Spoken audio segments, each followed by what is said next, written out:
Long ago, in a valley surrounded by towering mountains, there lived a boy named Aaron. He was gifted with a talent for sculpting.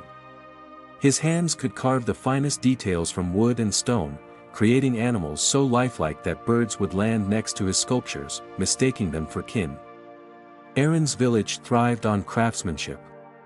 Every year, during the Festival of Renewal, villagers showcased their skills to celebrate the bounty of their work. It was a tradition to award the title of Grand Artisan to the one who created the most extraordinary piece. Aaron, though young, believed he could win the title. One morning, as the sun painted the valley in hues of gold, Aaron set out to find the perfect stone for his masterpiece. He walked past his neighbor, an old sculptor named Darion, who was known for his wisdom and calm demeanor. Darion was carving quietly under a tree, his chisel moving in rhythm with the breeze. "Master Darion," Aaron called, "this year, I'll surpass everyone at the festival. My sculpture will be so magnificent that people will speak of it for generations." Darion paused, smiling gently. "Confidence is good, Aaron. But remember, the river flows not for the sake of noise, but to reach the sea." Aaron laughed. "The river can flow quietly if it wants, but I'll make waves so everyone notices." He hurried away, his mind buzzing with grand ideas. Aaron found a massive stone near the riverbank. It was smooth and perfect, just waiting to be transformed. Day after day, he worked on it, but as he carved, his excitement grew into impatience.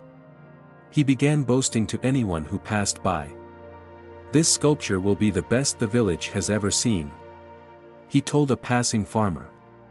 "No one will stand a chance against me," he exclaimed to the children playing nearby.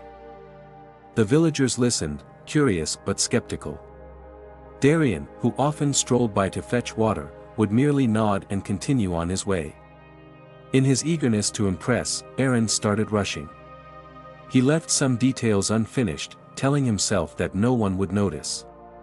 He cared more about talking about his work than perfecting it. Meanwhile, Darion was also preparing for the festival. Unlike Aaron, he spoke little about his work. He collected a smaller stone and worked on it quietly in his shaded garden. His hands moved with care and precision, each stroke of the chisel imbued with thought and patience. The villagers noticed his silence and occasionally peeked at his progress.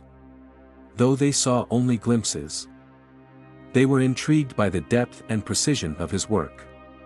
The Festival of Renewal arrived, and the square filled with villagers and visitors from neighboring towns. Stalls overflowed with food, music filled the air, and the central stage was adorned with the creations of the artisans. Aaron unveiled his sculpture with a dramatic flourish. It was a tall statue of a rearing horse, its mane flowing and muscles rippling. The crowd gasped, but as they looked closer, murmurs spread. The mane lacked texture, the hooves were uneven, and the statue leaned slightly to one side. Aaron smiled proudly, unaware of the whispers. Then came Darion's turn. He quietly unveiled a small statue of a bird in flight. It wasn't large, nor was it as commanding as Aaron's horse. But the detail was breathtaking. Every feather seemed to move, every curve of the bird's wings captured the grace of flight. The statue seemed alive, as though it might soar off the pedestal at any moment. The crowd fell silent, then erupted in applause. Aaron's smile faltered. He glanced at his own sculpture and saw its flaws as if for the first time. When the elders announced Darion as the grand artisan, Aaron approached him, struggling to hide his disappointment. "Master Darion," he said hesitantly, "how did you make something so perfect?" "I worked hard, but it seems I missed something." Darion placed a hand on Aaron's shoulder. "You are talented, Aaron. But talent alone is not enough. You were too busy speaking about your work to truly hear what it needed. A sculptor must listen to the stone, not to the crowd." Aaron frowned. "But I wanted everyone to know how great my work would be." Darion nodded. "And that is why it faltered. True greatness does not announce itself, it reveals itself in silence, through effort and dedication." Aaron thought about Darion's words as he watched the old man accept his prize. That night, he went to the riverbank where his unfinished stones lay and sat quietly, listening to the gentle flow of water. From then on, Aaron worked in silence. He stopped seeking praise and let his hands speak for him. Over time, his sculptures grew in beauty and precision, and the villagers began to notice, not because he told them, but because his work demanded their attention. And so, Aaron learned the wisdom of the silent river. True mastery flows quietly, carving its path not with noise, but with persistence and purpose. Dear friends, here's a little reminder for life: true success doesn't need to be shouted from the rooftops, it shines all on its own.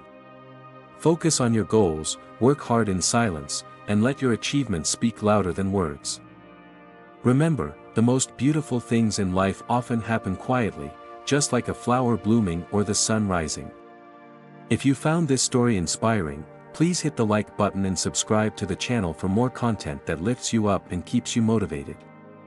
Your support means the world and helps us grow this amazing community. Let's keep chasing greatness together.